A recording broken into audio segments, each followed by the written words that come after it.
daar een waarheid is wat seker is in hierdie lewe, is dat ek en jy op een of ander dag, op een of ander tyd te doen gaan kry met liefde. Maar baie keer gaan dit perfek wees. Alles gaan net op plek val. Alles gaan net voel asof dit werk. Ek het net weer eens vandag besef dat jy is die een vir my. Miskien is dit beter as ons net vriende is. En ander kere weer glad.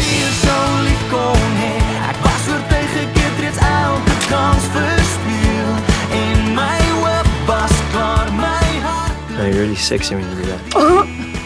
Kom bel jy my nie. Een of ander tyd jy moet ingee. Liefde gaan soms gevind word in die stukkies van oorbegin. En ander kere weer gaan liefde jou vind wanneer jy die minste verwag. Verkoop haar huis aan Lisa Gerber of gaan terug kansel toe. Perfekte tipe spasie vir bly en werk. Dus die plek lyk met meer lig aan. Maar maak nie saak hoeveel ek en jy beklei nie. Liefde wen altyd. En liefde gaan my en jou altyd vra om weer 'n kans te vat. Wil jy weet wat die verskil met ons is? Ons beweeg aan. Hou op 6. Ek op 16.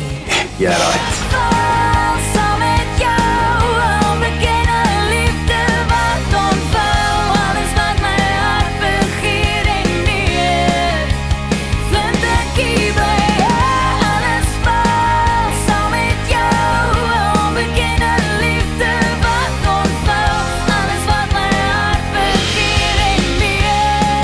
Het jy jou bokkie oogies gemis? Want sy is nou hier as jy wil. Wil wat?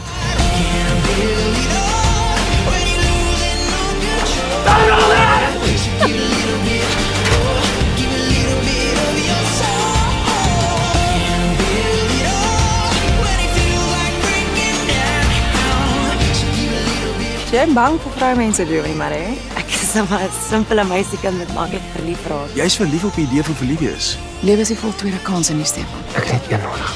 En is dan dat jy besef dat liefde al is wat saamkom. Wat's dit? Dis my gitaar. Ek dink jy speel gitaar. Zita.